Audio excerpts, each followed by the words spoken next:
Halo rekan-rekan sekalian, kali ini kita akan masuk ke video yang membahas mengenai apa saja yang kita butuhkan untuk mengembangkan aplikasi berorientasi objek. Secara sederhana, outcome dari aplikasi berorientasi objek adalah sebuah software.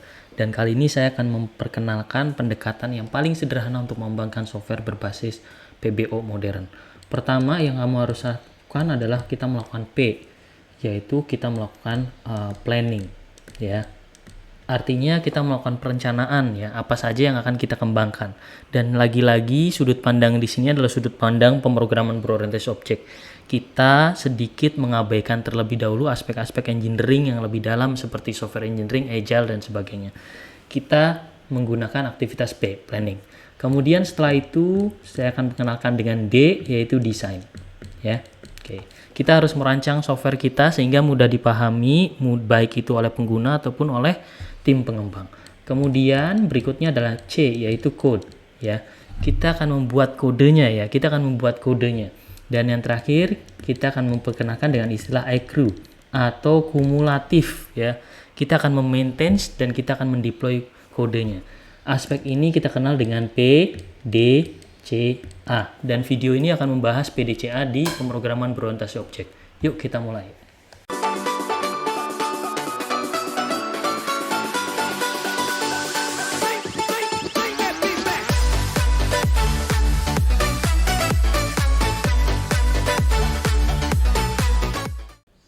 Di aspek P, kita punya yang namanya perencanaan. Kita bisa menggunakan tools. Favorit saya adalah Azure DevOps, ya.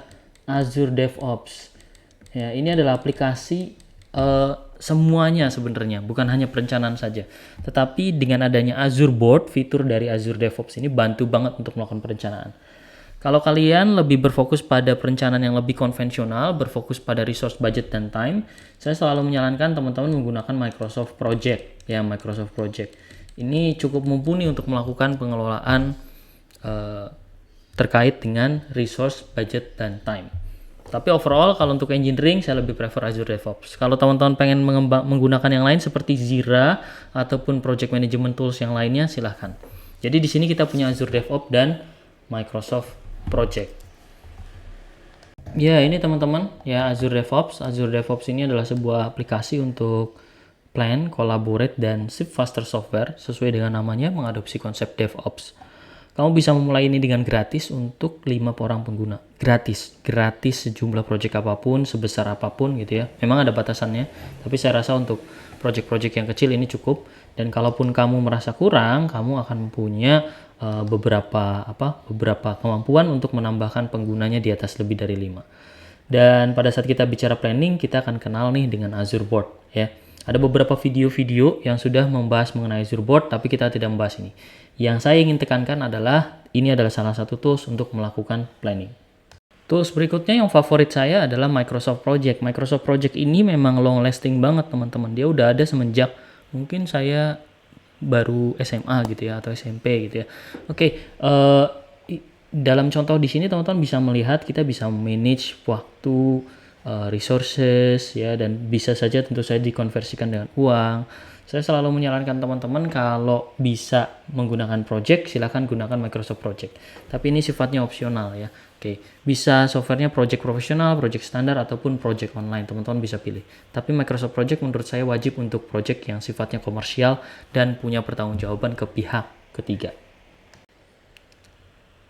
Nah, jadi kalau Azure DevOps itu lebih ke technical.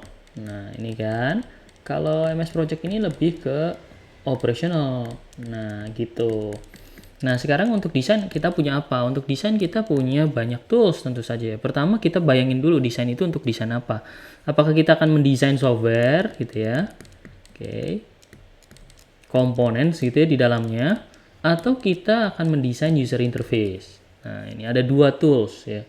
Oke. Kalau untuk software komponen, saya sarankan kita menggunakan aplikasi seperti Visio gitu ya. Atau aplikasi-aplikasi yang lain seperti favorit saya Draw.io. Nah, gitu ya. Kalau untuk UI, tentu teman-teman pernah dengar Figma ya. Nah, gitu.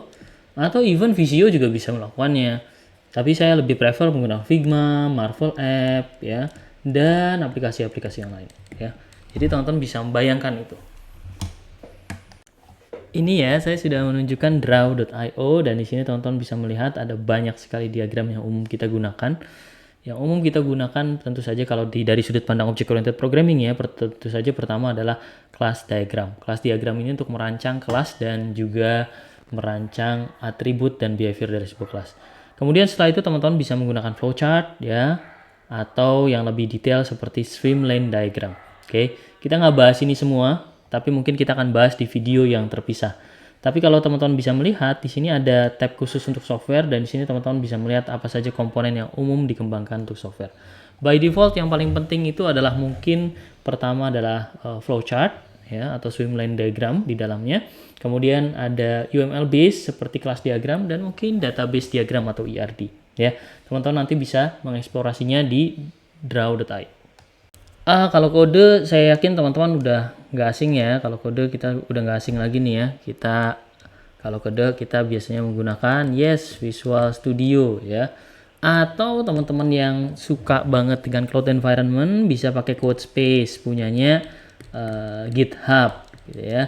Bisa menggunakan Visual Studio atau Codespace ya. Yang menarik, Codespace ini running on the cloud ya. Visual Studio juga nanti mungkin akan ada versi cloudnya.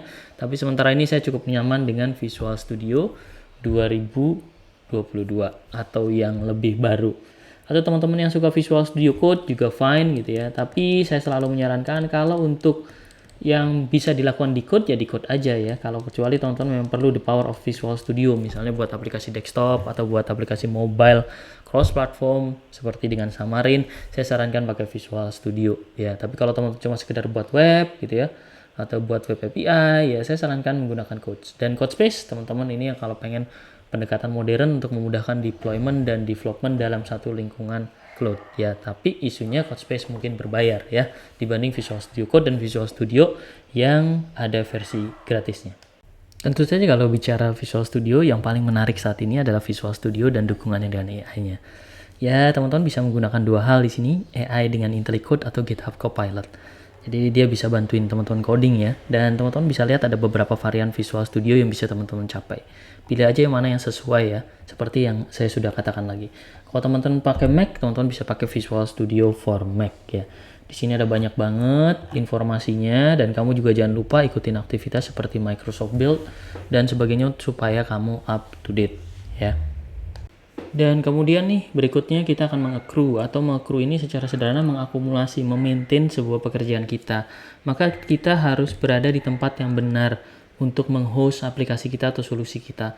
Kalau teman-teman menggunakan aplikasi desktop, teman-teman bisa menyimpannya di cloud storage ya seperti OneDrive ataupun yang lain gitu ya. Tapi kalau saya pikirkan mekanisme accrue, pertama tentu saja kita harus menggunakan cloud computing seperti Azure ya. Teman-teman bisa menggunakan Azure untuk meng-host aplikasi teman-teman ya. Kalau aplikasinya tersebut terletak di cloud. Bagaimana kalau terletak di on-premise ya? Ya teman-teman bisa menggunakan berbagai macam server yang didukung oleh C# ataupun .NET. Dan jangan khawatir, saat ini .NET dan C# itu kan sifatnya multiplatform, artinya juga bisa berjalan di Ubuntu atau Linux ya. Tentu saja ini akan dibantu tata kelolanya dengan Azure DevOps ya teman-teman ya. Lagi-lagi Azure DevOps megang peranan di sini untuk memanage ini. Jadi Azure DevOps bisa mengelola lingkungan yang ada di Azure dengan menggunakan pendekatan CI/CD, Continuous Integration dan Continuous Deployment. Kita nggak bahas itu, tapi mungkin teman-teman bisa lihat di video-video selanjutnya. Ya, demikian untuk sesi kali ini kita sudah bahas ya. Kalau teman-teman lihat kita sudah bahas nih plan, design, code, dan accrue. Dan kita bisa melihat juga ada beberapa software yang bisa kita pakai. Nah, yuk teman-teman mulai pasang satu demi satu atau mendaftarkan dan buat account supaya nanti ke depannya pengkodean kita akan lebih lancar. Sampai jumpa di video selanjutnya.